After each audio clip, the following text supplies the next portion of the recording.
Worldwide, we're looking at approximately 350 million people with diabetes.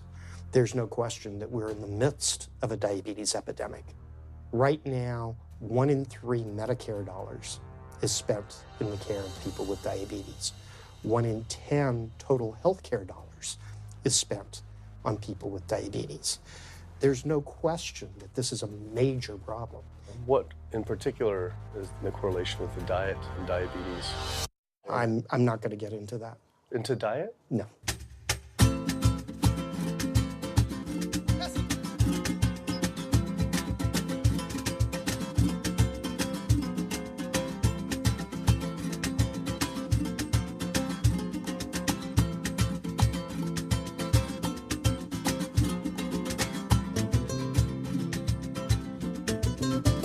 My name's Kip. I'm a filmmaker from San Francisco and I have a confession to make.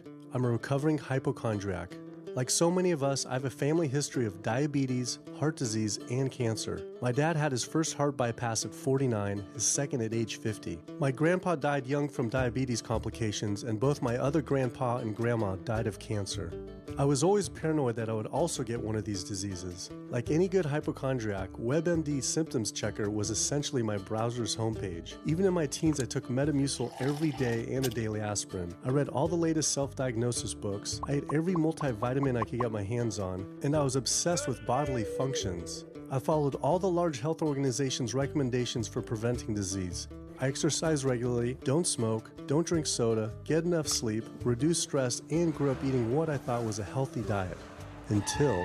World Health Organization this morning has classified processed meat such as bacon and sausage as carcinogenic, directly involved in causing cancer in humans. Processed meat is clearly linked to an increase in cancer. Hot dogs or bacon could be just as dangerous as smoking cigarettes. The World Health Organization had looked at over 800 studies from 10 different countries, finding a direct link to consuming processed meat and cancer. Just one serving of deli meats daily increases your risks of colorectal cancer by 18%. I had no idea that what we ate affected cancer rates, but I never felt like I had eaten a lot of processed meats until I realized that processed meat includes hot dogs, bacon, sausage, salami, ham, pepperoni, cold cuts, and deli slices, basically everything I grew up eating. The World Health Organization classifies processed meat as a Group 1 carcinogen, the same group as cigarettes, asbestos, and plutonium, and classifies red meat as a Group 2 carcinogen. Was this like I had essentially been smoking my entire childhood? If processed meats are labeled the same as cigarettes, how is it even legal for kids to be eating this way? I thought this was new information, but many of these studies have been around for 50 years. I couldn't believe I'd been eating processed meats virtually my entire life and was just now finding out how dangerous they are. Why hadn't I been hearing about it from the American Cancer Society, the largest cancer group in the nation? When I went on their website, I was shocked to see that none of this information was featured on their homepage. But even more shocking, on their Eat Healthy page, they actually encouraged eating Group 1 carcinogenic foods like processed turkey and canned meats. This is after the World Health Organization reviewed over 800 studies definitively linking processed meat to cancer. Thank you for calling your American Cancer Society. My name is Sam. I'm a cancer information specialist. How may I help you today? Hi, I was calling because I was wondering why you all recommend people to eat processed meat on your website, which the World Health Organization has classified as a Group 1 carcinogen, which is in the same class as tobacco smoking, asbestos, and plutonium. This would be like a lung association having a how to roll your own cigarette section on their website. It's kind of the same thing. But let me just place you on a brief hold because He wasn't able to answer my questions and said someone would get back with me. I had always been concerned about cancer because both my grandma and grandpa died of cancer. I wondered if things would have been different had they known the link between diet and this terrible disease. In the US, 1 out of every 4 deaths is from cancer. Oh, sweet. American Cancer Society rep confirmed an interview this week. So we just went in for the interview with the American Cancer Society rep, and the security guard said there's no interview scheduled. So I went into my phone, and it turns out last night, after I told her that the interview is going to be about the correlation between diet and cancer, she said she could no longer do the interview. After repeated emails asking why she was declining my interview to simply talk about diet and cancer, she stopped responding altogether. Why would an American Cancer Society rep not want to talk about this? I was, however, able to connect with a growing movement of doctors who are willing to talk about the link between the standard American diet and disease. And it goes beyond just cancer. I took my old trusty van, Super Blue, once again out on the road. 2/3 of adults are now overweight or obese, and we have an epidemic cascade of debilitating disease that's overcoming the country. There's no way we can sustain the current style of care with the epidemic that we're creating with our diet and lifestyle choices. The diabetes, the arthritis, the heart disease, the dementia, the obesity, the cancers are affecting about 70% of deaths. All the data is that those 70% of deaths and morbidity are largely lifestyle related and preventable. Most kids by age 10 in the U.S. already have fatty streaks in their arteries, the first stage of atherosclerosis leading to heart attacks, strokes. Here in American medicine, we operate from the disease model. We are in the business of treating sick people. We are not in the business of trying to prevent people from becoming sick. When you look at chronic disease risk, all the things that we walk around worrying about, actually dietary choices trump smoking when it comes to those risks. If I could deliver one message to the researchers who are looking for the cause of diabetes and the cause of clogged arteries and the cause of high blood pressure and the cause of obesity, I would tell them the answer's in 3 words. It's the food. It's what Americans are eating. Today, with 2/3 of Americans being overweight, clearly there's a food issue. In the next 25 years, 1 out of every 3 Americans will have diabetes. My name's Michael Abdallah. I'm from Atlanta, Georgia, and unfortunately I was diagnosed about 10 years ago with diabetes, and 8 years ago I had 2 stents put in. I don't know where to go, I don't know what to do, you're just like out of options and you don't know what to do. You're taking medicine, you listen to this doctor, and the cardiologist says take this, and the endocrinologist says take that, then your general practitioner doctor says you don't know what's going on here. And it's a real challenging thing, and it's something that you don't want to get it. You just don't want to get it. Government and media almost exclusively blame lack of exercise and sugary foods as a cause of diabetes. But I wanted to talk with an actual expert on the role of diet and diabetes. I went to speak with premier physician, diabetes expert, and researcher, Dr. Neil Barnard.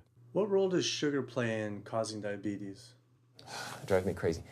Diabetes is not and never was caused by eating a high carbohydrate diet, and it's not caused by eating sugar. The cause of diabetes is a diet that builds up the amount of fat into the blood. I'm talking about a typical meat-based, animal-based diet. You can look into the muscle cells of the human body and you find that they're building up tiny particles of fat that's causing insulin resistance. What that means is the sugar that is naturally from the foods that you're eating can't get into the cells where it belongs. It builds up in the blood, and that's diabetes. I had never heard that meat was associated with causing diabetes. We had always been told that sugar or obesity caused it. Renowned weight loss bariatric surgeon Dr. Garth Davis, though, agreed. Everyone thinks that you get diabetic because of carbs. They did a huge study in that EPIC study, 500,000 people. Carbs consumption was inversely related with diabetes. In other words, the more carbs someone ate, the less diabetes they had. But meat was strongly correlated. Get that aha moment. The starches, the carbs are good for you. They're not bad for you. This idea that carbs make you fat is utterly ridiculous. Carbs cannot make you fat in and of themselves. We have storage in our muscles and in our liver for carbs called glycogen. So when we eat carbs, we either store it or we burn it. Now, eat fat, that goes straight to your fat. Your body can't turn those carbs into fat unless you're really overdoing the calories. Obesity, it's a death sentence. You're at much higher risk of getting cancer. You're almost certainly going to get diabetes. I mean, no one wants to fat shame, and we all want everybody to be comfortable with our bodies, but this movement to be comfortable with our bodies has made us comfortable with being sick, and that's a huge problem. I go into the hospital and I look around me, people on dialysis, all these sick people, and just about every disease in there is because of what people are eating. Here's the thing. If I eat a sugary cookie, the sugar lures you in like the Trojan horse, but waiting inside that cookie is a huge load of butter or shortening, and that's what fattens you up. And that's the part that leads to the diabetes. It's the fatty foods, not really so much the sugar. It's not that sugar is good for you. There's no nutrients in it. It's excess calories. But when you eat sugar, you don't get inflammation right away. When you eat sugar, you're not getting plaques forming in your vessels. When you're eating sugar, your body's going to store most of it as glycogen or burn it as calories. And so this focus on sugar has taken all the focus off meat, dairy, eggs, pork, turkey, chicken. People need to understand, if their child gets diabetes, you've just taken 19 years off their lifespan. We're talking life and death. I realized there was so much more about diet and disease that I hadn't ever learned. It felt as if this information had been practically withheld. Processed meat causes cancer. Sugar doesn't cause diabetes. I had doubt about the claims these doctors were making, so I did some searching on my own. Harvard researchers looked at 9 prospective studies finding that just one serving of processed meat per day increased risk of developing diabetes by 51%. The link between eating meat and developing diabetes became undeniable. But when I went on the leading diabetes organization's website, the American Diabetes Association, not only did they not have this information front and center, they were featuring recipes for red and processed meat. And on their recipes for healthy living, they had bacon-wrapped shrimp? What the hell? All right, send an email to the American Diabetes Association, see if they'll get back to us. As destructive as diabetes is, it pales in comparison to heart disease. Over 17 million people die every year from cardiovascular disease. It is the leading cause of death around the world. Nearly 1 out of every 3 people will die from this disease. The amount of people who die from cardiovascular disease is the equivalent of 4 jumbo jets crashing every single hour, every single day, every single year. My name is Amy Resnick, and I'm from Swampscott, Massachusetts, a little bit north of Boston. And I recently went to my doctor for asthma because I had a very hard time breathing. And while there, she did some blood work, and one of the tests was C-reactive protein, and on a scale from there was a scale of 1 to 3, 1 being low for cardiac event, 3 being high for cardiac event, and my number was 10.82. What does that mean? That means I am on the road for a heart attack, and she said probably within the next 30 days. 30 days? 30 days, if I'm going the way I was going. I take this for my heart arrhythmia, take this for pain, oxycodone for pain, and lorazepam for stress, cyclobenzaprine for a muscle relaxer, also take Topamax and Prozac, and I also use a CPAP machine to help me breathe, and my asthma has been so bad this past year, I use it during the day as well to get some air. I am tired when I wake up, I'm tired during the day, I take a nap, I'm still tired, I can't breathe, and I know I need to make a change for my health, or else I'm not going to be here for my family. When we speak of heart disease, I would say the role of alcohol is pretty small. The role of sugar is very small too. Smoking is big, but the good news is that most people have quit or never did smoke. The problem with animal-based diet, its contribution to heart disease is huge and it is pervasive. All this expensive imaging, procedures, bypasses, medication, none of which has one solitary single thing to do with the causation of the illness. So you die of a completely benign, foodborne illness that never had its causation treated. When we eat these kind of dead meat bacteria toxins, within minutes, you get this burst of inflammation within your system such that you basically paralyze your arteries. You get this stiffening of the arteries, their inability to relax normally in half. So it's not like decades down the road eating unhealthy, there'll be some damage. No, we're talking damage right then and there within minutes of it going into our mouth. Many people are given the diagnosis of Alzheimer's disease when it's not true Alzheimer's at all. The vast majority of people suffer dementia due to their tiny blood vessels in their brain clogging up and their nerve cells being shortchanged of oxygenated blood. And guess where that blood vessel dementia comes from? Those little tiny arteries are clogging up from that steady stream of fat, cholesterol, etc. It's really quite clear from the standpoint of cancer and the standpoint of cardiovascular disease that animal protein plays an enormous role. Is chicken better? It's a question of whether you want to be shot or hung. The flesh food that I would eliminate from the American diet would be poultry, would be turkey and chicken. A brilliant advertising campaign has convinced people that, oh, it's white meat, it's healthier. The leading source of sodium in the American diet for adult is chicken. It can be labeled all natural chicken, but be injected with this salt water, I think up to 800 milligrams of sodium. Heterocyclic amines are clear-cut carcinogens, and they can form in any kind of meat as it's heated, as it's cooked. But by far the biggest source is chicken. We sent researchers into fast food and family restaurants. Not only were there carcinogens in every single restaurant, but we found them in every single chicken sample that we took. If somebody brings their family in and they're buying a bucket of chicken, nobody tells them that there are carcinogens. If you're selling carcinogens to people, you've got to warn them that they're in there. But the American Cancer Society encourages people to switch from red and processed meat to chicken. Why would the American Cancer Society tell people to switch from eating one carcinogenic food to another when a Harvard University study showed that men with prostate cancer who eat large amounts of chicken increase their risk of the disease progressing 4 times? The number one dietary source in America of cholesterol is chicken because of the volume of chicken. You know, chicken's become grilled chicken and organic chicken. It's machismo, but it has nearly as much cholesterol per gram as red beef. So just on sheer volume, it's the number one source. Yeah, eggs being close behind. I'd never really thought about eggs much. I just thought of them as a standard part of a healthy diet. But then I found a study suggesting that eating just 1 egg a day can be as bad as smoking 5 cigarettes per day for life expectancy. The yolk of a hen's egg is the most concentrated glom of saturated fat and cholesterol. It is made to run a baby chicken for 21 days with no outside energy. It is pure fat and cholesterol. And when we put that into our bloodstream, it coats our red blood cells. Our blood gets thicker and more viscous. It changes our hormone levels. It raises our cholesterol levels. There's nothing healthy about eating the yolk of the egg. But I thought cholesterol and saturated fat wasn't an issue anymore.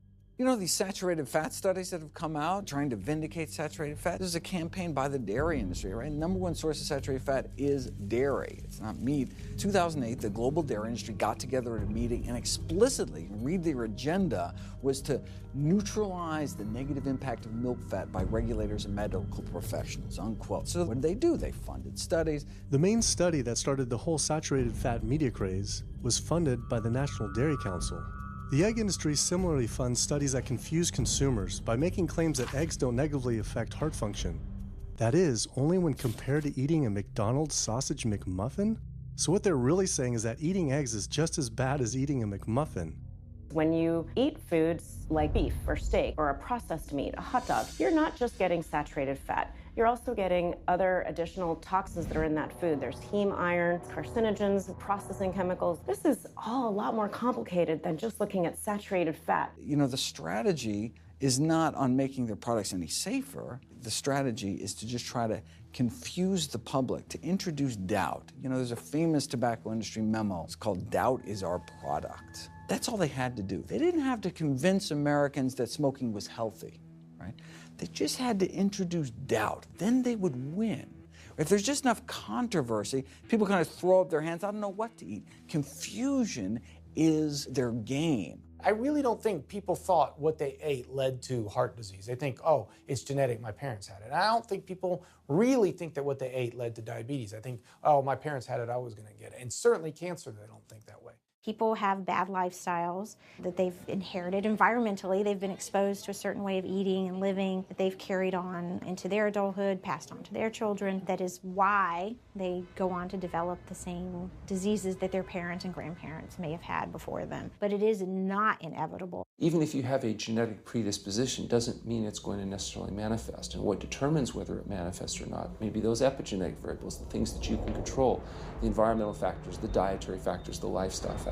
So we can actually change the expression of genes, tumor-suppressing genes, tumor-activating genes, by what we eat, what we put into our body. So, you know, even if you've been dealt a bad genetic deck, you can still reshuffle it with diet. I had always thought that I would develop heart disease at a young age because both my dad and grandpa had heart attacks. I was taught that they were genetic, but their heart attacks probably had less to do with genes and more to do with their diets high in meat. That's why when I went on the American Heart Association's Heart Healthy Recipes page, I could not believe they had an entire section on beef recipes. This was just like the American Cancer Society encouraging eating Group 1 carcinogens on their site.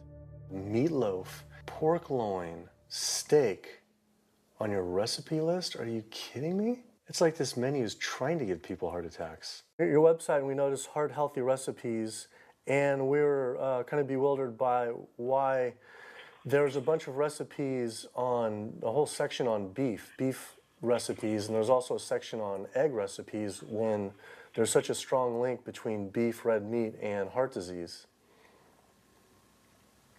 I honestly don't know because I don't do that, I guess. That's not what I do. Another organization rep that wasn't able to answer my questions, but he said that he'd have someone get in touch shortly.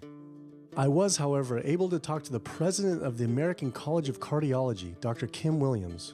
So the American College of Cardiology is a 47,000 member and growing organization with a dedicated mission to reduce heart disease and to improve patients' lives. And if you look at the incidence of hypertension and diabetes and mortality in men, they actually get reduced as you go higher and higher in terms of how much you restrict animal products.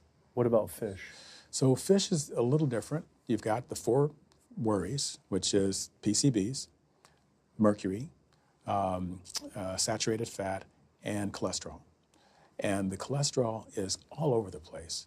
You can hit tuna in water, that'll be almost less than a glass of milk, to salmon or tilapia, which is higher than a pork chop. If you look objectively at fish, what you find is they've become essentially mercury sponges. And that's why in many parts of the country they warn you, don't have more than so many of these fish a week because it's getting too much mercury can kill you. Fish are eaten by bigger fish who are eaten by bigger fish, and these pesticides and herbicides bioaccumulate in the fish flesh. And these big fish, including the salmon, which people think is the healthiest fish, truth is the amount of pesticides and herbicides in the flesh of these fish are shocking, and they have estrogenic and cancer-promoting properties in them. They'll say, well, but don't sardines have less concentration of toxic waste product than other ones? Something being less toxic doesn't make it healthy. It just makes it less toxic. Farmed fish is by no means healthier. All the antibiotics that these animals have to be fed, similar to chickens and turkeys kept in confinement. These fish get infections. They get fungal infections. They get bacterial infections. You've got to feed them antifungals, antibiotics, and these substances accumulate in the fish flesh as well. I always knew that pollution was bad for our health, but I had never thought about the environmental pollutants affecting food. Dioxins, being the most toxic man-made chemicals known to science, cause all sorts of things. They cause endometriosis, they cause cancers, they cause endocrine disruption problems. Most of your exposure, 93% of it, comes from eating meat and dairy products because it climbs up in the food chain so effectively. So you can get exposed to living near these incinerators and breathing it, but it'll take you 14 years to breathe in as much dioxin as a cow will ingest by eating the grass in one day. And that dioxin will accumulate in its fat, which includes the milk and the meat, and anyone eating meat or dairy products is going to get that dose of dioxin, so it climbs up the food chain every step. Men have no way in their bodies to get rid of dioxins, but women have 2 ways. They're both involving having a baby.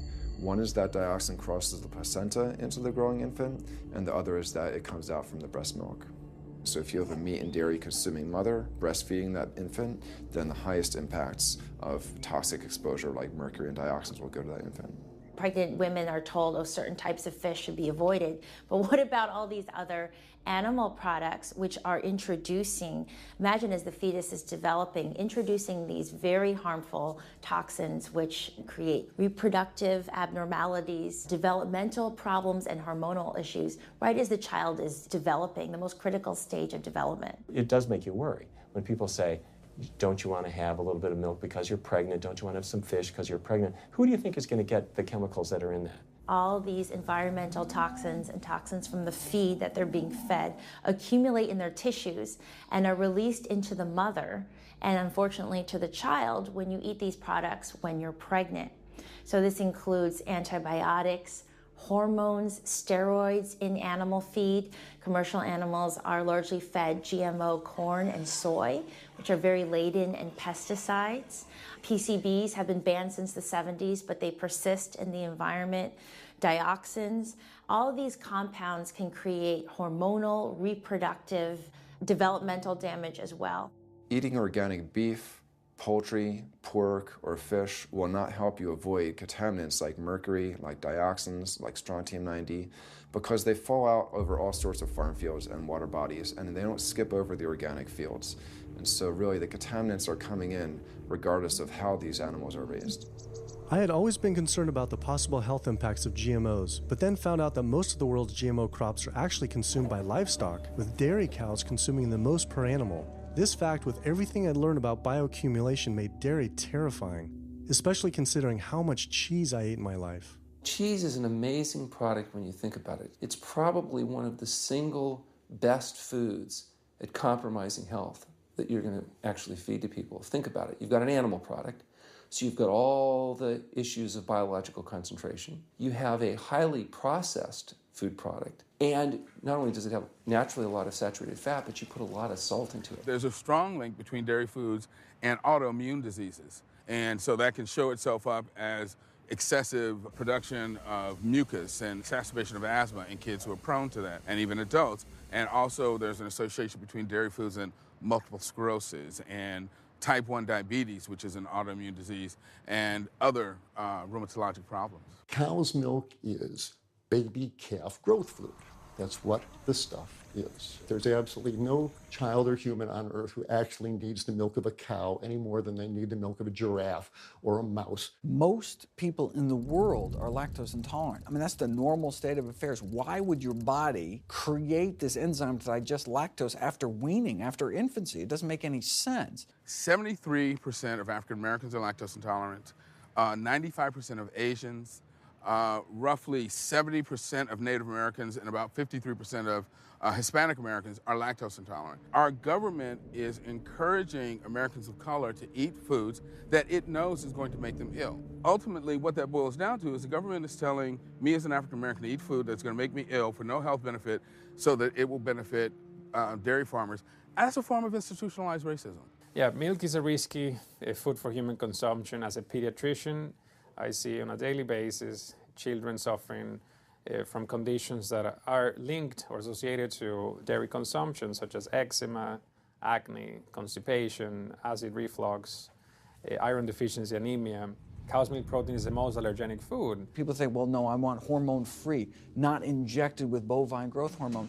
But milk is this hormonal fluid, so it's just packed with sex hormones and natural sex steroid hormones like estrogen, progesterone. In fact, doesn't matter if it's conventional milk, doesn't matter if it's organic milk. Milk without hormones, that's an oxymoron. Organic dairy has just as much saturated fat and cholesterol and galactose and all the things that you don't want as conventional dairy. Dairy products in general have a lot of other products associated with it, not the least of which is pus. I mean, they actually have laws limiting how much pus you can actually have in a milk and still sell it. I believe it's like 750,000 pus cells per cc. Because, I mean, you wouldn't want too much pus and it would be like pure pus. People might object. In fact, you could think of cheese as kind of coagulated cow pus, if you would. But I was always told that we need milk for strong bones. I'm Jane Chapman, and not too long ago, finally got some x-rays of the hips and back. Severe bilateral osteoarthritis of the hips. And actually, I'm scheduled for 2 hip replacements. That's bone on bone. It's the grinding of the joints. My stability is scary. I hold on to the walls if I'm at home. I've been told to use a walker. I'm only 61. This is not how you're supposed to live when you're this old. I have a really hard time believing that that's all that's left. Researchers have studied bone development in kids and whether they get stress fractures and that kind of thing. And the kids who drink the most milk have 0 protection. Milk does not build strong bones. Harvard researchers have looked at a large group of older women. Over an 18-year period, the milk drinkers had 0 protection from fractures. So this old notion that somehow milk is going to build strong bones or protect your bones later in life, it's a myth. People that drink milk have higher rates of hip fractures, have more cancer, and live shorter lives. It turns out that countries with the highest dairy consumption also have the highest rates of osteoporosis, so clearly drinking more milk doesn't protect your bones. Doing more research, I found that dairy was linked to many different types of cancer as well. Just like many of us, I thought that the majority of cancer was due to genes, but only 5 to 10% of cancer is actually genetic. Any cancer is caused by a DNA mutation, but that's not enough. So that can cause that first cancer cell, but one cancer cell never killed anyone. 2 cancer cells never killed anyone. But 1 billion cancer cells, now we're running into problems. So we need to reduce the growth factors in our body, like IGF-1, insulin-like growth factor 1. It's this cancer-promoting growth hormone involved in every stage of cancer cell growth and spread and metastases. Any animal protein boosts the level of IGF-1. Dairy products increases your risk for various forms of cancer, especially those related to your hormones. So breast cancer, prostate cancer, ovarian cancer. So this is not a product, even in its most pure state, you want to be consuming because it does come with risk. I found out that dairy can increase a man's chance of getting prostate cancer by 34%. And for women who've had breast cancer, just 1 serving of whole dairy a day can increase their chance of dying from the disease 49%, and dying from anything 64%. Why weren't breast cancer sites like Susan G. Komen warning everyone about this? For calling Susan G. Komen, this is Jocelyn. How may I help you? Okay, so we're wondering why you don't have a huge warning about the dangers of consuming dairy on your website when there's a direct link to breast cancer. There was a study published in the Journal of the National Cancer Institute that found out women consuming dairy who has had breast cancer increases their risk of dying of breast cancer 49%. I was wondering why it's not on your website. We cannot answer these types of questions. Once again, another health organization rep saying someone else would have to answer my question. Rather than risk being stood up again, I went straight to the local Susan G. Komen chapter to see if they would answer my questions.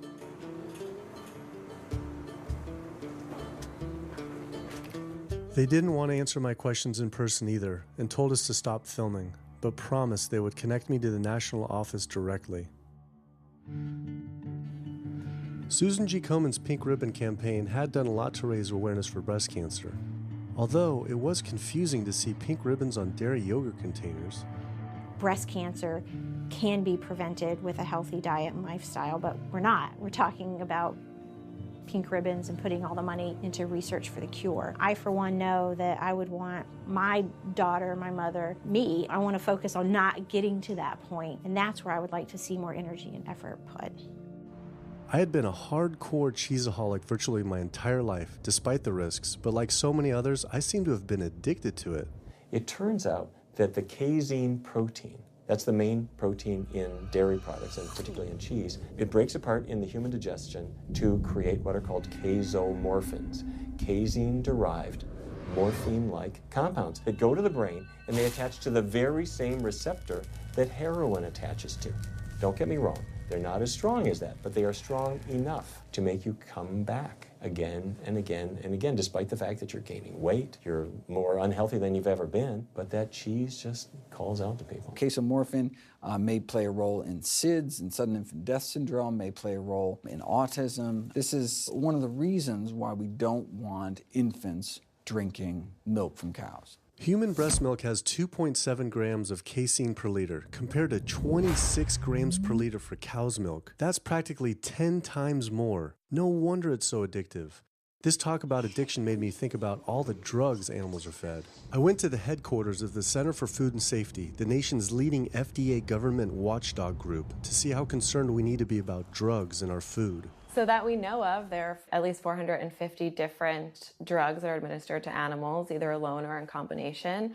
These drugs are given to animals for a variety of reasons, very, very few of which are actually beneficial to consumer health. We've got drug companies that work real hard to make sure they can sell lots of drugs to people raising cows, pigs, and chickens. The pharmaceutical industry sells 80% of all the antibiotics that it makes in the United States to animal agriculture. Antibiotic residues are found in meat, other antimicrobials are found in meat, there has been ractopamine found in meat, there's been hormones found in meat. So right there you're talking about 4 different drugs. It could be, in the same piece of meat.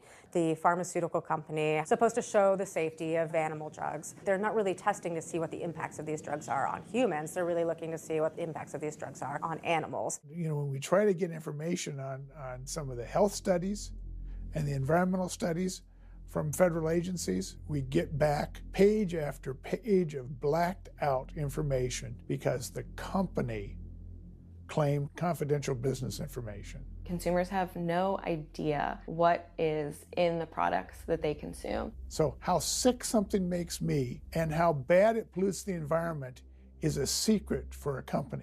In the animal agriculture industry, as in the tobacco industry, these companies really have a vested interest in making sure that the public doesn't have information about their effects and what risks are really posed to consuming them. You have this system where animals are living in their own waste. They're living next to animals that are sick or even dead, and they're stuck in cages with these animals. The bacteria tends to spread, so that the pathogens that are being created in these filthy conditions are breeding resistance to antibiotics, and the public are becoming exposed to those. We already have people dying from salmonella and other things that you eat. We're having about 3,000 people die every year in the United States. That's more than the number of people that were killed in 9/11 in the Twin Towers in New York. If we had some terrorist organization killing 3,000 people a year, we would be all over it. The antibiotic-resistant bacteria deaths that we have, on top of that, you get 20,000 people dying a year. That's 7 9/11s every year. Can you imagine if that many people were being killed by some terrorist group in the United States every year? We would find them. You know, the World Health Organization has said we're nearing a post-antibiotic era in medicine. You'll be at risk in minor surgeries to have a fatal infection. You'll be at risk going to the dentist if you have a tooth extracted. Or it'll be like Civil War medicine. You get an infection in your leg and you cut your leg off. So you have this very dangerous situation. By crowding these animals in, they become a perfect engine for generating a new flu virus that can come out into the community. If you lived near a swine spray field, not even the CAFO, but the waste disposal field, you were 3 times more likely to have a MRSA infection. You can't see how it impacts the average person's life in Duplin County, North Carolina, and not be a little upset about it. From an environmental standpoint, from a community standpoint, from all other aspects, North Carolina, we're in a state of emergency. We've already had bouts of swine flu, or H1N1 as they prefer to refer to it. That particular swine flu incident was originated on a farm here in North Carolina. There's approximately the same number of hogs in North Carolina as there are people. Between 8 to 10 times the amount of feces is produced by a hog, an adult hog, as compared to an adult human. 10 million pigs in North Carolina produce the waste equal to 100 million humans. This is the equivalent of the entire U.S. Eastern Seaboard flushing their toilets into North Carolina, but there's no waste treatment. The pigs' waste falls through slats in the floors of the sheds they are forced to live in. It is then pumped into giant waste pits, which leach into rivers and streams, and is pumped out unfiltered onto fields, further polluting the environment and neighboring health. When you go back and you look at where these hog facilities are located, there's a disproportionate number of them that are located near communities of color, low-income communities. It is definitely a human rights issue. My sister, she have asthma, and you know, her brother, he have asthma. He's 3, and we don't know what she might have. I have asthma, I have sinus, I have sarcoidosis, that's the bacteria, and I have a pacemaker, which is 6 sinus syndrome. But you know, mostly everybody in this neighborhood got asthma or either cancer. My neighbor there died from cancer probably just last year. My nephew down the street, he's got cancer. He's in terminal cancer, stage 4. He's not a smoker, not a drinker. And it's not in his lungs. It's in his lymph nodes. But see, if you live here and saw the way they do, you wouldn't eat no pork. Well, I don't eat bacon because I know where it comes from. When they die, they go into a box and they decompose because they swell from the heat. A truck come and pick them up, take them to the processing plant in Rose Hill, ground them up into feed, and feed it back to the hogs. If I come out this door, if he's spraying there, it's gonna come in my face. It hit you right in the face. It smells like something that you have never smelled before. It smells worse than a dead body. It's the family graveyard. I have my grandmother out there, my sisters, my brothers. When we go to the funeral, he used to spray. During the funeral? During the funeral, yes. During the funeral.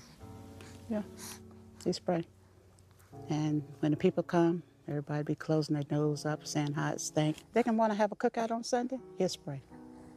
Do you think he does it on purpose? I think so, because he just sprays Sunday. He always sprays Sunday. And in most of these area, hog houses and turkey house is in the black area or the Hispanic area. It's either or. Do you think it's also a civil rights issue? Yes. Yes, I do. Yes, I do.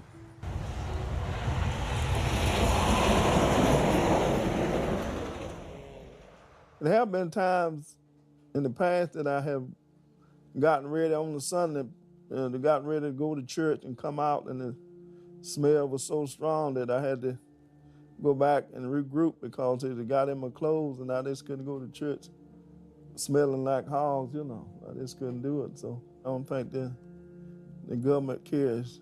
They care more about cooperation than do people, individuals. And they're going to keep on. They're going to put more chickens in this state. This is the feast season. You're in capital of the world right here in North Carolina. My state. Look, there's a blue line stream right here come into my property almost, and the Contentney Creek right here. I've seen that blue line stream now filled with feces and urine from that hog pen, and they can say, well, we feed the world. They're not interested in feeding the world. They're interested in making money. You take the money away from them, they'll let the folks starve. Because if you want to feed the world, you can feed the world with more corn, using corn and wheat and stuff like that, and you can meat. Meat is a luxury item. When we're doing things that hurt other people, we're wrong. But a lot of good people will sit there and eat bacon knowing that it's causing someone else to be very unhappy. I woke up the next morning to find the Burden River had experienced another massive fish kill from the pollution running off hog farms. Tens of thousands of fish were washing up on shore. All this talk about health, I realized that I was only focused on personal health. But health started to mean so much more to me. It was about health of my family and our communities. I couldn't under good conscience support an industry that I knew was harming others. Pollution from animal agriculture isn't just an issue in North Carolina, though. Raising animals for food produces more greenhouse gases than the entire transportation sector. It is a leading cause of rainforest destruction, species extinction, ocean dead zones, and freshwater consumption.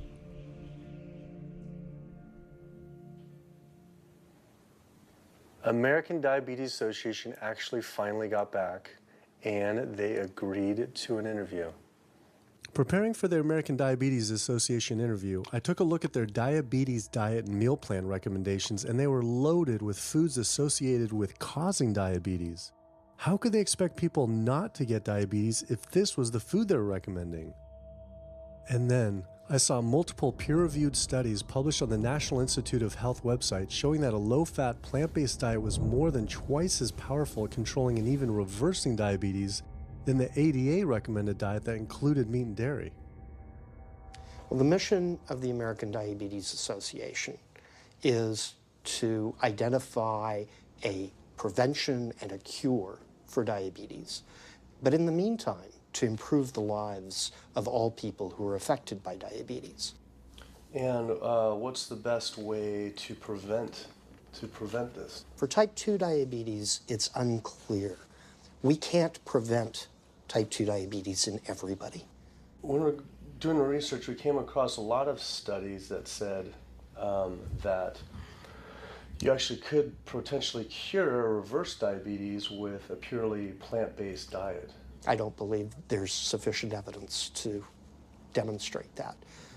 How does it compare to the ADA diet that you recommend? We don't recommend a specific diet. We recommend healthy eating. The one that's on the website. We recommend healthy eating.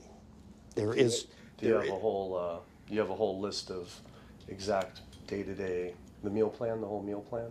All they are selections of foods to consider. We do not have a diabetes diet. But with that selections, that you consider that plan compared to a plant-based plan? No one's done that study. We found actually some studies, that a 74-week study found that low-fat vegan diet versus the ADA plan in type 2. I think we're done here. I'm not gonna get into an argument about. Oh no, I was just wondering the studies of if this is true or if it shows that. Any diet works. Any diet works if people follow it. But if it's a diet that's not the proper diet, like if anyone follows a diet that they eat I can't tell you what a proper diet is. I can tell you what an improper diet is. So then we can talk about the good diets. I'm not sure why. I'm not going to get into that. Into diet? No. Why not? If that's where you want to go with this, I'm sorry, I'm not the person that you should be talking to. And why is that, though? If that's what you want to get into, I'm not the person you need to be talking to. Who do we talk to about diet? You can talk to anybody you want. But that's interesting, though. Why not recommend a diet? Because the data don't exist to support it. But if we see data that we looked up that supports it with, like, you know, the NIH, in Europe, the European Association of Studies. We're done. I'm sorry. I'm not going to get into that argument with you. No, it's not an argument. I'm not going to get into the argument. Why is it an argument? It's just talking about in European study of diabetes and other places that have studies, why... There are lots of studies. Why is it even an argument? There are lots of studies in the literature, many of which have never been replicated or, frankly, are wrong. That's why we do peer review, okay? The European Association of Study of Diabetes has been peer reviewed? Or I don't know what study you're referring to, and in the absence of being able to see that study, I'm not going to comment. I could show it to you. I'm sorry, I don't have the time for that. I just don't understand why it's an argument, though. Okay.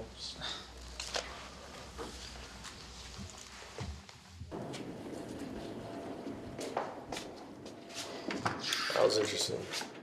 What he wanted to talk about was people living longer with diabetes. But once you mention eliminating diabetes or prevention, oh, whoa, now you cross the line. Prevention and cure, whoa, let's not go there.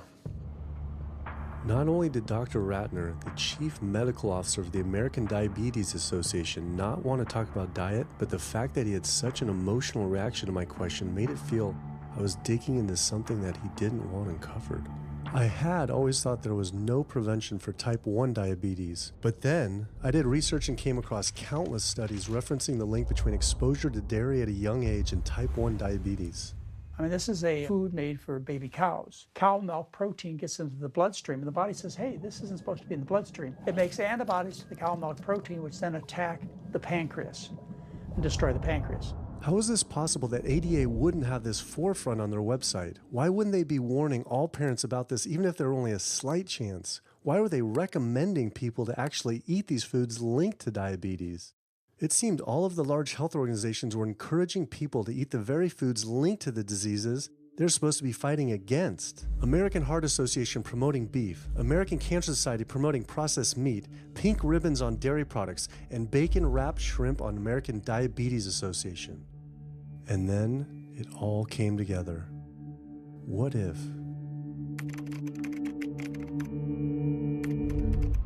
And there it was. The American Diabetes Association was taking money from Dannon, one of the world's largest dairy yogurt producers, Kraft Foods, makers of Velveeta processed cheese, Oscar Mayer processed meats, Lunchables processed kids meals, and Bumblebee Foods, makers of processed canned meats. American Cancer Society was taking money from Tyson, one of the world's largest meat producers, and Yum Brand, owner of Pizza Hut, KFC, and Taco Bell. Susan G. Komen was supposed to be fighting breast cancer, was corporate partnering with KFC, Dietz Watson Processed Meats, and Yoplait Yogurt.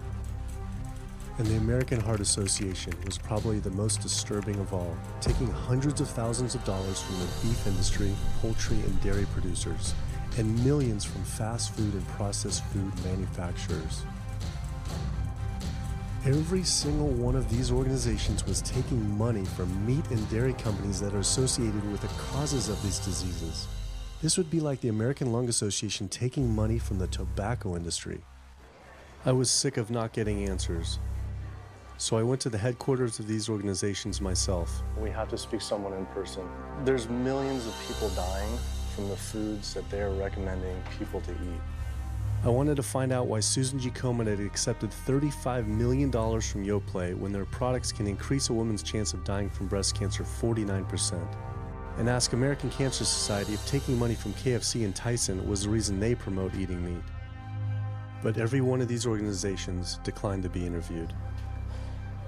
What's really sad is that we cannot trust information from these leading health organizations like the American Heart Association, the American Diabetes Association, because they are taking money from the very industries who are causing the problems that they're supposed to be helping to prevent. So that makes the truth something that you are not going to be hearing, as far as nutrition goes, from these organizations. Well, that would be the end of their funding, that would be the end of their jobs, that would be lawsuits, they would bring the entire catastrophe down upon their heads, and they would essentially disappear as organizations. This one time I got invited to a charity fundraiser for the American Diabetes Association, and I showed up, and they had a whole buffet, and it was all just animal products. I remember like a big thing of barbecued chicken, and I was like, I stormed out. I said, like, serving chicken at a diabetes event is like serving alcohol at an AA meeting. It just doesn't make sense. We had scheduled to film an interview with a prominent surgeon, but before we could get inside the building, the hospital's media relations manager stopped us. Actually, I understand that Dr. said that you could film here today, but unfortunately that's not going to be able to happen. I know that he advocates for patients changing their diets, but the hospital makes money off these surgeries, and the reality is he does too. So we can't do anything that's going to negatively impact the hospital, so unfortunately you're not going to be able to film here today. I was sickened by how open she was about the hospital being more interested in profits than people's health. But it wasn't just this hospital or these organizations. Even the U.S. government is involved too. Every 5 years, the U.S. Department of Agriculture creates dietary guidelines for Americans. The committee who writes these guidelines has been made up of individuals who have received money from McDonald's, the National Dairy Council, the American Meat Institute, the National Dairy Board, the National Livestock and Meat Board, the American Egg Board, Dannon, candy and sugar companies, Coca-Cola, and Anheuser, just to name a few, which means we are getting our dietary recommendations from the very industries that are killing us. And when the USDA, makes a pyramid or a power plate every 5 years for the American public, they're going to guarantee that on that plate are going to be foods which, when consumed, will result in millions of Americans perishing. The USDA, which is supposed to be protecting us, has two missions. It's supposed to protect us, and it's supposed to protect the producer. And guess what? When those two come head to head, they usually choose the producer. In internal documents uncovered by Dr. Greger, the USDA admitted that eggs cannot legally be called nutritious, low-fat, part of a balanced diet, low-calorie, healthful, healthy, can't say it's good for you, or even safe. Yet they still promote these products to the American people through federal checkoff programs. If you ask somebody if they've heard the checkoff program, the odds are they haven't, although daily they are seeing the messaging that these programs produce. So checkoff programs are responsible for the messages that we see on TV, on the internet, on bus billboards and magazines that say things like, milk, it does a body good, or milk life, beef, it's what's for dinner, pork, be inspired, the incredible edible egg. The dairy checkoff program gave $12 million to Domino's to just market cheese-heavy products. And this is the USDA, this is the government. If you've seen those ads for the Pizza Hut pizza, the stuffed crust, or a pound of cheese, those are all government advertising schemes for the industry. How can we put more cheese on beef? How can we put more milk in a coffee? Things like that to just drive consumption of these just unbelievably unhealthful products. So McDonald's, for instance, has 6 people staffed full-time, according to records we found, whose salaries are paid for by this government program, but funded by the producers who are regulated by it. And these 6 people sit there at McDonald's headquarters and just come up with ideas. Triple cheese decker McCheese muffin stuffed bacon cheese slider? With extra cheese? Nice. Yes. You don't think of it on a day-to-day basis that these are government programs. The Wendy's bacon double cheeseburger, government program. The steak fajita at Dunkin' Donuts, government program. You would just never think that this just pure garbage from a food standpoint is coming from a federally funded program. That's one of the things that makes checkoffs so incredibly creepy, is that it is our government telling us, eat more beef, drink more milk, eat more cheese, eat more pork. One of the very effective ways that the dairy industry promotes its products is to reach children. because kids are impressionable, they're going to be consumers for their entire lives, and you might as well get them while they're young. So dairy spends at least $50 million promoting its products in public schools throughout the country with posters with people with milk mustaches and messages like milk, it does a body good, or milk life. Targeting young people, right? The tobacco industry had to keep replacing their customers who are dying with new customers. The meat industry knows they have to target young people. That's why we have these foods in schools and marketing messages at a younger and younger age for kids to get hooked on all the wrong kinds of foods. So there's all kinds of parallels. School districts where processed meats are all over the place. Maybe it's going to be bacon on the menu, sausage, hot dogs, or pepperoni pizza. Any of those things are processed meats, and those are pretty much the worst of the worst with a direct link to colon cancer. And yet you have every day in the schools meal items with processed meats. If the Surgeon General puts warning labels on tobacco because of their cancer risk, why aren't the same warning labels on meat? Based on the publicly available data, we know they spend at least $557 million promoting their goods through checkoff programs. We know that they spend at least $138 million lobbying Congress. We expect that they spend a good deal more than that in figures that simply aren't publicly disclosed. The industry's lobbying power is so strong that they can create laws and push through legislation that doesn't benefit Americans in any way, such as ag-gag laws that criminalize whistleblowing or photographing abuses by this industry. Activists in the U.S. can be charged as terrorists for disrupting the profits of any business that uses animals under the Animal Enterprise Terrorism Act, to the even more ridiculous ones like cheeseburger laws. A cheeseburger law is a law that says a plaintiff cannot recover against a manufacturer, distributor, or retailer on the theory that the food made the plaintiff obese or caused an obesity-related disease. Cheeseburger laws are a direct response to a problem that the tobacco industry has had. Big Tobacco has paid $400 billion to state Medicaid programs. Cheeseburger laws proponents say, we don't want to see the same kind of thing happen to the meat and dairy industries. The fact that these laws are based on a model template called the Common Sense Consumption Act is actually ironic, because what they're saying is, you, the consumer, should have the common sense to know that our food is bad for you. I've often typified the meat industry to people who maybe don't understand its power and reach, as it's got all the money of big tobacco and big pharma, and it has the personality of the National Rifle Association. So any little thing that comes up, man, they beat it to death. Robert Martin wasn't exaggerating. When the profits of the egg industry were threatened by egg alternative company Hampton Creek Foods, extremely disturbing emails were uncovered by Ryan Shapiro and Jeffrey Light. We uncovered documents demonstrating the American Egg Board considers Hampton Creek, quote, a crisis and major threat to the future of the American egg industry. The American Egg Board considers a successful egg replacer company to be such a threat that they joke on their government email addresses about murdering the CEO. In internal government emails with the heads of the egg industry, they suggest having the CEO of Hampton Creek, Josh Tetrick, murdered, including a menacing email from the executive director of the American Egg Board.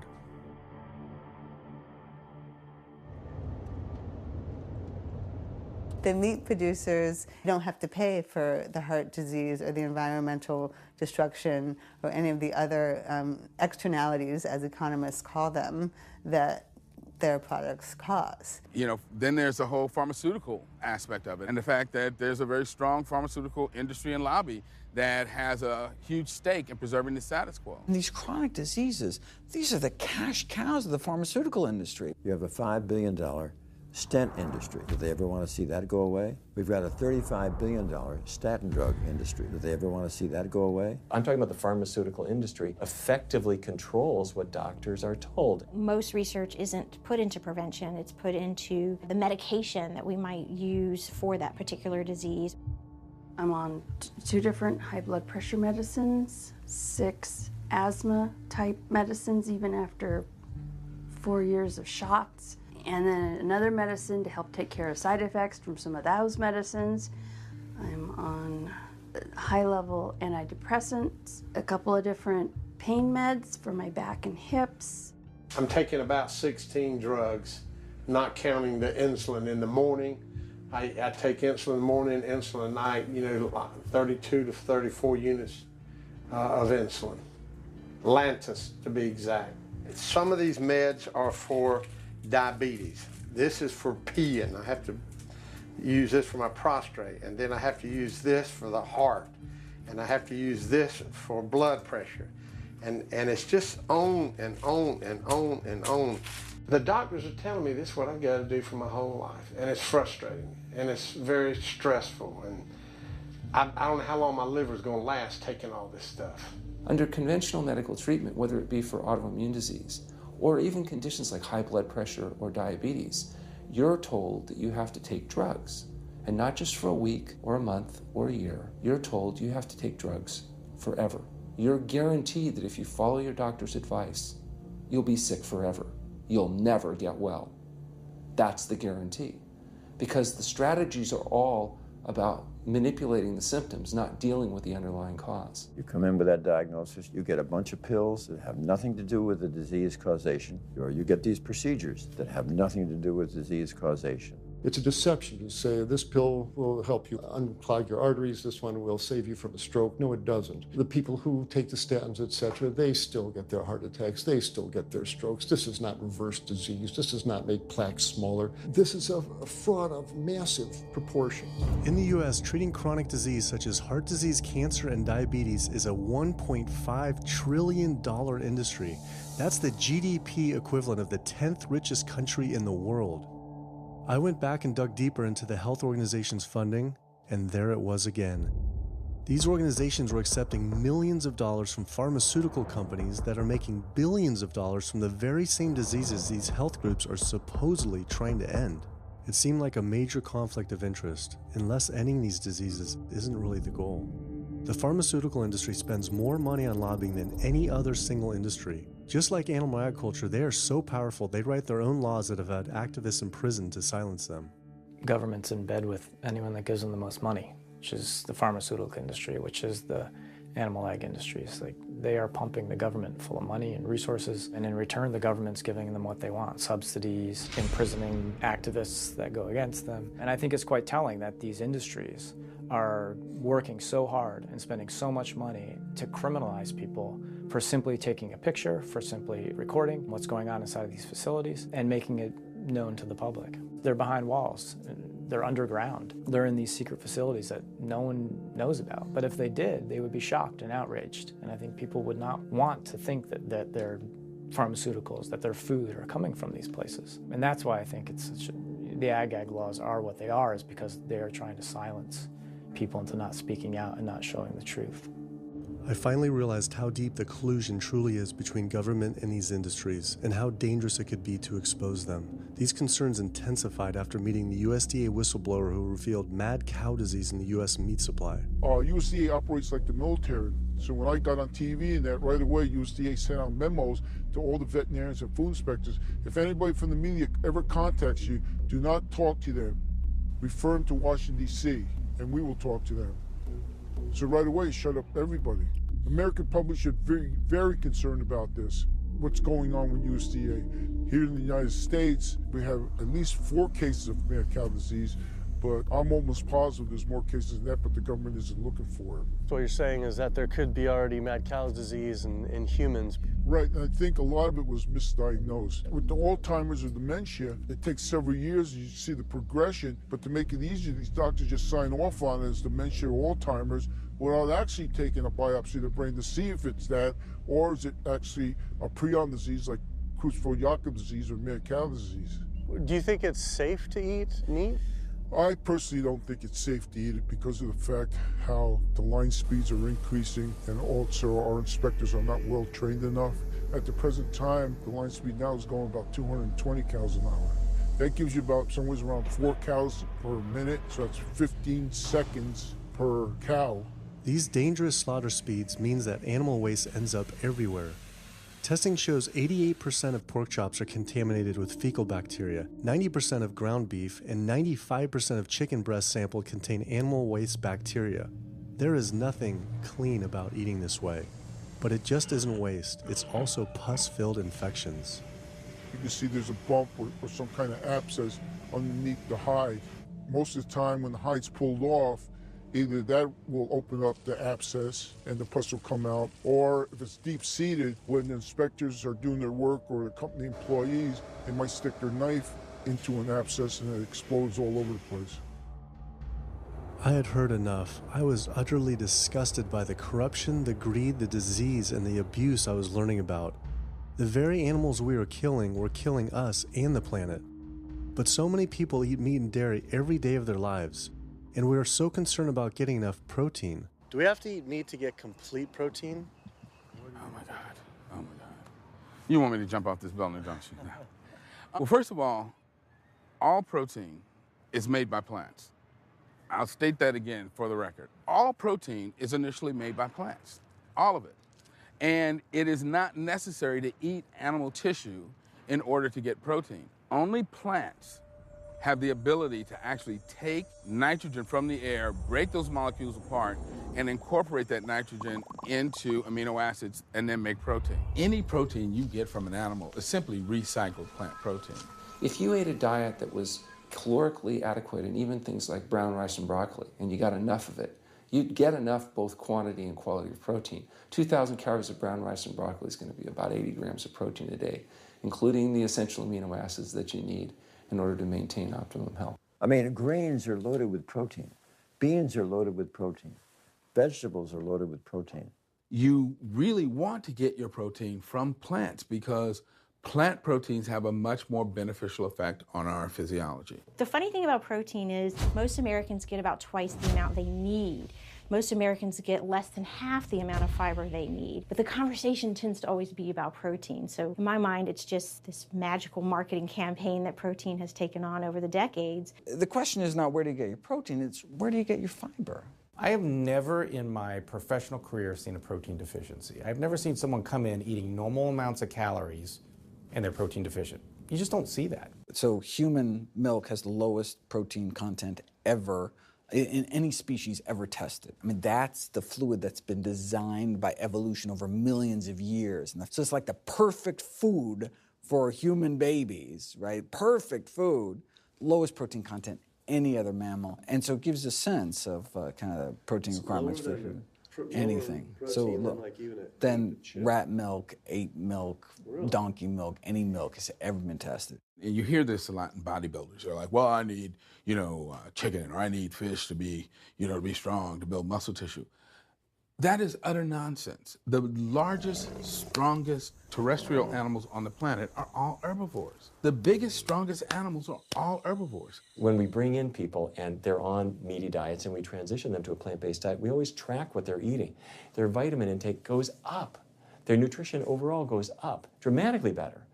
And these same people might worry in advance, will I get the nutrition that I need on a plant-based diet? The fact is, you're not getting the nutrition you need on a meat-based diet, and you're going to get dramatically better nutrition on a plant-based diet. For an average-sized guy like myself, I need about 56 grams of protein a day. That's optimum. Probably I really need 30 to 40 grams a day. Diets that are really high in these protein create diabetes, create heart disease, create cancer, create the diseases that I'm treating on a daily basis. But this is the opposite of what all the high-protein diet fads say. The food you eat determines the bacteria that live in your gut. While you eat animal flesh every day, you are summoning up bacteria that eat carnitine. And those bacteria will turn that carnitine into a molecule called trimethylamine. Your liver then turns that into trimethylamine oxide. That's a molecule from hell. That molecule drives cholesterol into the artery walls. And the people who are consuming this flesh-based diet are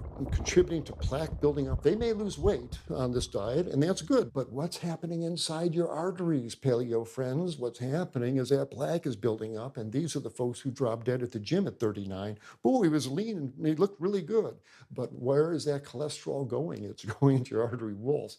So I believe these paleo folks are setting themselves up for an epidemic of clogged arteries, colon cancers, autoimmune diseases. This is not a healthy diet. We are not carnivorous apes. Humans' closest living relatives are chimps, who get 97% of their calories from plants and the remaining 3% mostly from insects.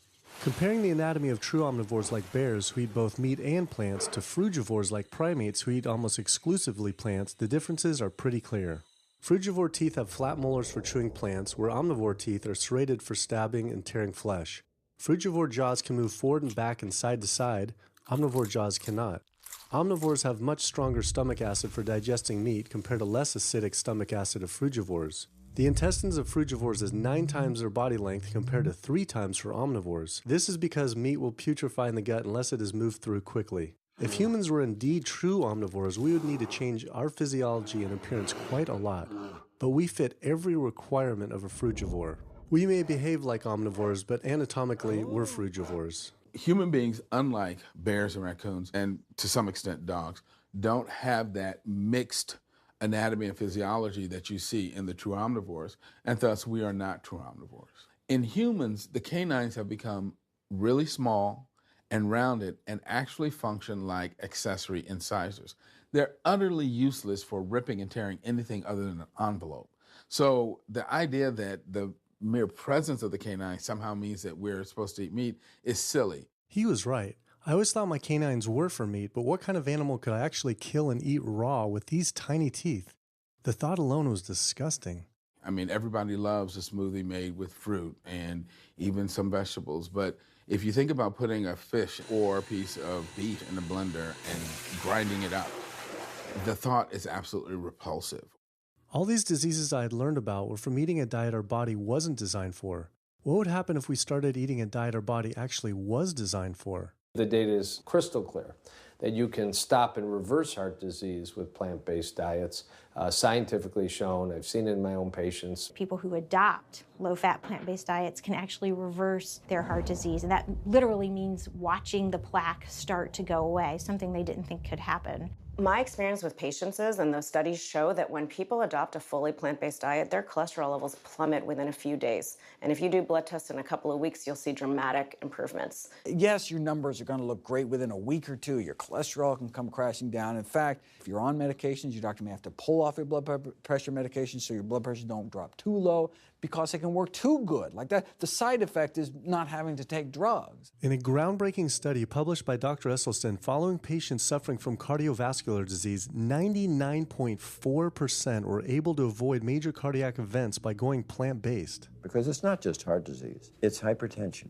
it's diabetes, it's strokes, it's heart attacks, it's several of the autoimmune diseases, lupus, asthma, GERD, osteoporosis. I mean, there's a multitude of diseases, even rheumatoid arthritis. It can be so dramatic. When you see these poor souls with just absolutely crippled with rheumatoid arthritis go plant-based, then they come off their medication. I wanted to follow up with Jane Chapman, who had been suffering from severe osteoarthritis, and I could not believe what I saw after only a few weeks of fasting and changing her diet. So it's so amazing to see like this only a few weeks later. I know. From going from the walker, needing wheelchair assistance at the airport, to strolling down the street, enjoying the fresh air, the sunshine. 2 weeks. It's all it took, 2 weeks to get off all the meds and start to feel the inflammation just kind of drain out of the body, where the movement was much easier. Just a lot of healing occurred very, very rapidly just by doing the right things for your body. When you're treating diseases with drugs, you know, there's one drug you take for cholesterol, a different class of drugs you take for high blood pressure, different class of drugs you take for diabetes. But with diet, a plant-based diet affects all these diseases, one diet to kind of rule them all. The impacts of eating this way go far beyond ourselves. By getting rid of heart disease alone, we would save up to $48 trillion in the USA, 3 times the US GDP. Conditions like high blood pressure, you don't have to take the drugs the rest of your life and be sick forever. What you can do is live in such a way that it gives the body a chance to heal itself. We took 174 consecutive patients with high blood pressure, and 174 people were able to lower their blood pressure enough to eliminate the need for medication. For inflammatory bowel disease like Crohn's, the best remission rates ever achieved through a plant-based diet. MS, multiple sclerosis, the best results ever achieved compared to any medical, surgical, any kind of intervention was a plant-based diet. You can see that with every sequential reduction in animal products, people live longer, they have less heart disease, they have less cancer, they have less diabetes. You can actually take human cancer cells and put them in a petri dish, and you can drip the blood of those eating vegan, get about 72% suppression in human prostate cancer cell growth in vitro. They wanted to try this again with women and breast cancer. So they said, let's see what a plant-based diet can do. After just 2 weeks, their bodies cleaned up. You drop their blood on the same carpet of cancer cells. You can clear off the whole plate. This is after just 2 weeks eating healthy, which raises the question, what kind of blood do we want in our bodies? My background is in industrial and systems engineering, and that was my career path for a long time until I got thyroid cancer, and everything changed from there. I decided that I wanted to try alternative methods and treatments rather than have surgery and have my thyroid removed, which meant I'd be on medication forever, and I didn't want that. I just started reading how a plant-based diet can heal the body, and it has worked for so many people. So I immediately just switched to a completely whole food plant-based diet. After a year, the cancer was completely gone, and my thyroid had shrunk to normal size, and I was completely free of that. This was tough to believe. Couldn't this all just be from eating healthier, though, like no sugar? Turns out Dr. Walter Kempner from Duke University back in the 1940s was reversing some of our worst killer diseases with diet alone. And the diet he was using was not only strictly plant-based, but it was made up of white rice, fruit, and table sugar. And he was reversing diabetes, he was reversing malignant hypertension, reversing heart disease, the diabetic complications, reversing diabetic blindness. So these people basically had death sentences, went to him, and were given basically sugar, this horrible diet, but it was strictly plant-based. If this information had been around since the 1940s, why don't all doctors know this? We're not taught about the power of food in medical school. No one is taught that the changes that we make with our diet are probably the single most powerful thing we can do to determine our destiny. It trumps our genetics. Why isn't your doctor telling this? Odds are your doctor never learned any of this. In fact, there was even a bill introduced just mandating physicians get 7 hours nutrition training every couple of years, just kind of stay on top of it. And who came out against that? The California Medical Association. Even the family physicians, the surgeons, all the mainstream medical groups came out opposed. It's 7 hours. That's a lot, even if it's over 1 4-year period. So they're not just kind of neutral, but they're actually actively opposing nutrition education. Ironically, when patients come to doctors with questions, they assume that the doctor knows something about nutrition, and so it's kind of a double whammy that doctors haven't been taught much about nutrition. Why don't we hear about this from dietitians when nutrition is their entire specialty? Turns out the American Nutrition and Dietetics Association puts out nutrition fact sheets written by the industries themselves. The industries pay $20,000 per fact sheet and explicitly take part in writing them. So you can learn about eggs from the egg industry, and you can learn about lamb from the lamb industry. This would be like learning about the benefits of smoking from the tobacco industry. When people are eating meat, I think of it as a bit like smoking. It's sort of Russian roulette. You may not get diabetes, but your chances of getting diabetes, about 1 in 3. You may not get cancer, but your chances, if you're a man, about 1 in 2. A woman, 1 in 3. Your chances of gaining weight, 2 out of 3. It's not all diet, but most of it is. The best thing that you can do to make sure that you empty all those bullets out of the chamber and you're not taking risks with your health is to get the animal products out of your diet and eat healthy foods.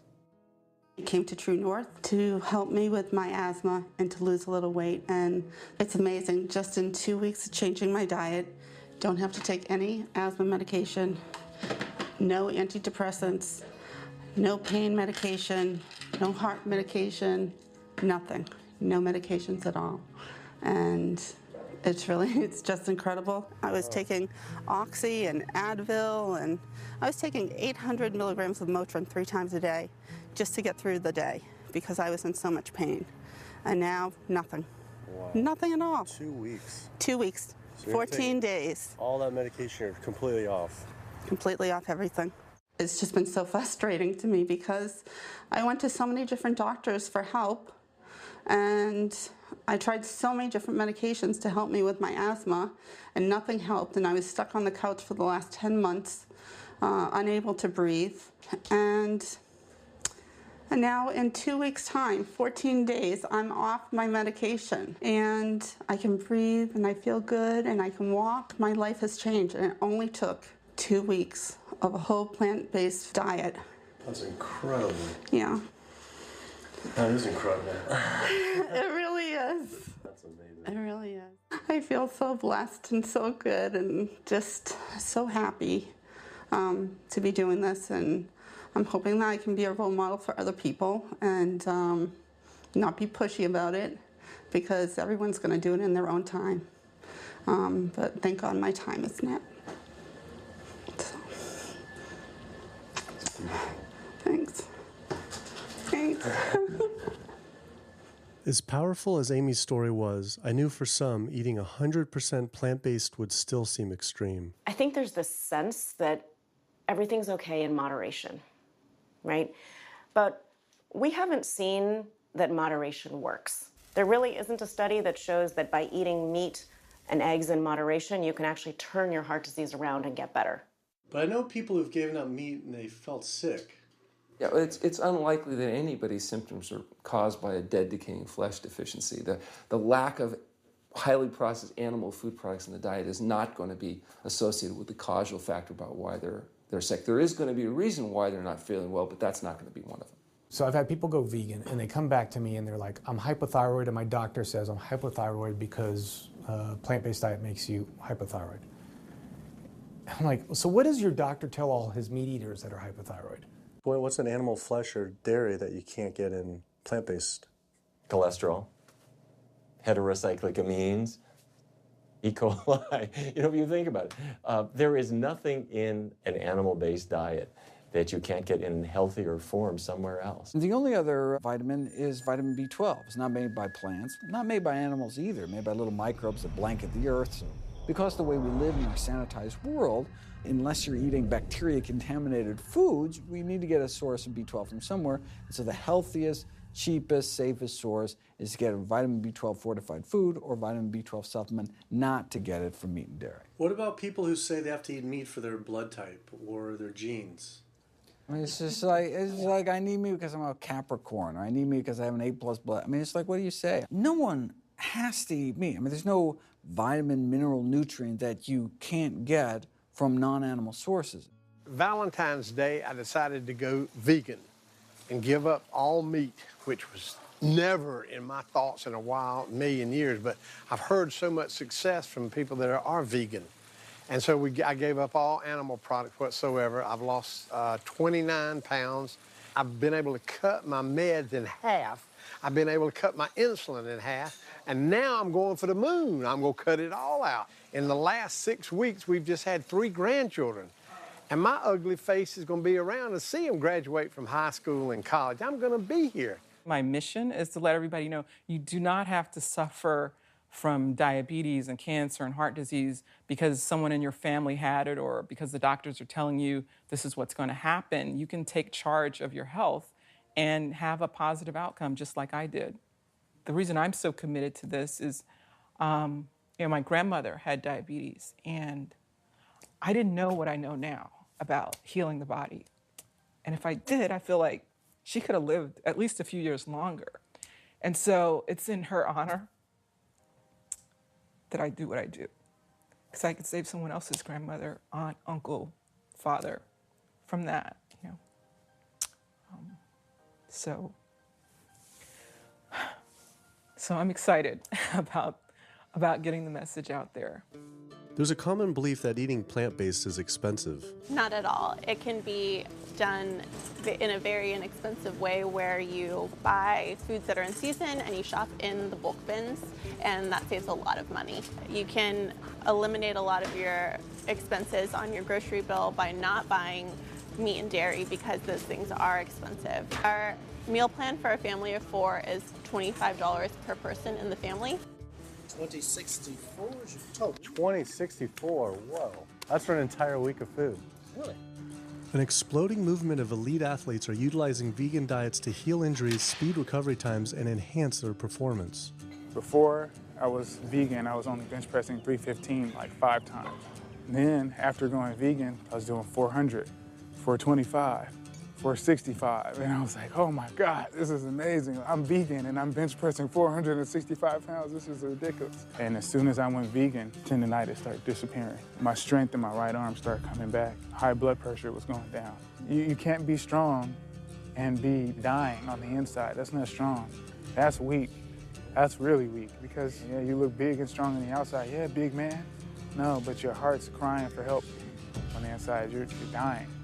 I'm a professional parkour athlete, a two-time world freerunning champion, and more recently I got into Ninja Warrior, where I'm captain of Team Europe as we won USA versus the world. For something like Ninja Warrior and parkour specifically, you really need to have a good strength to body weight ratio. So I was carrying mass that I really didn't need. And when I went vegan, I lost 15, 20 pounds. I was more agile, I was more efficient, more stamina in my body. Just that extra bit of pop that I didn't have before, it just gave me that extra strength. So this is a very vibrant way to live. It can enhance you as an athlete. For me, 100% better athlete than I was before. It unlocked a whole new chapter of my training. The science is there, the health is there, the athletes are there proving that you don't need to eat dead animals to be strong, to be healthy. I started working out when I was 47 years old. All the muscles you see, I gained as vegan. I gained 15 pounds of muscles on my body, eating all plant-based vegan foods. All the aches and pains in my body, it just went away. Because I'm not ingesting so many inflaming foods, the acidic foods that animal products are. Gorillas, rhinos, and elephants, they all get their muscles and strength from eating plants. That's what I do. I travel all around the world for my surfing, and I've always been able to eat vegan. I feel like if you want something, you can make it happen. I just don't make any excuses. I would never not be vegan now that I know all the benefits and now that I know how it feels to be vegan. Every aspect of my life has been improved by adopting this lifestyle. I feel better, I perform better athletically, I sleep better, my energy with my kids is better, my focus at work is better, everything is better. My skin cleared up, kept myself trim for 9 years now doing this. All I can tell you is that I felt and I continue to feel better than I ever felt before. My friend Jason Lester and I were the first people to do this challenge called Epic 5, which entailed doing 5 Ironmans on 5 Hawaiian islands in under a week. An Ironman is a 2.4-mile swim followed by a 112-mile bike and then running a marathon, 26.2 miles after that. So we did 5 of those in a row on 5 different islands in a little under a week. Yeah. You almost die? Yeah. Where'd you die? So I guess the famous question, where did you get your protein in there? From plants. Like so many people, I was looking for excuses not to change my diet. But once I finally did, I felt liberated. Within days, I could feel the blood running through my veins with a new vitality. Within weeks, I felt a transformation throughout my entire body and mind. Not only could I survive on a purely plant-based vegan diet, I could thrive. I felt amazing. I competed in my first marathon in 6 years, training half the amount and beat my personal record by 23 minutes. Less than a month later, I did my first full Ironman.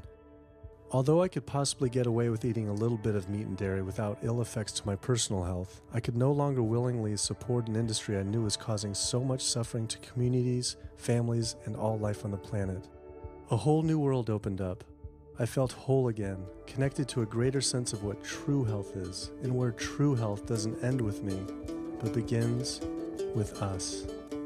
If people adopted a plant-based diet, the changes we would see in our individual health, in our national health situation, and in this physical environmental world we live in would be so profound.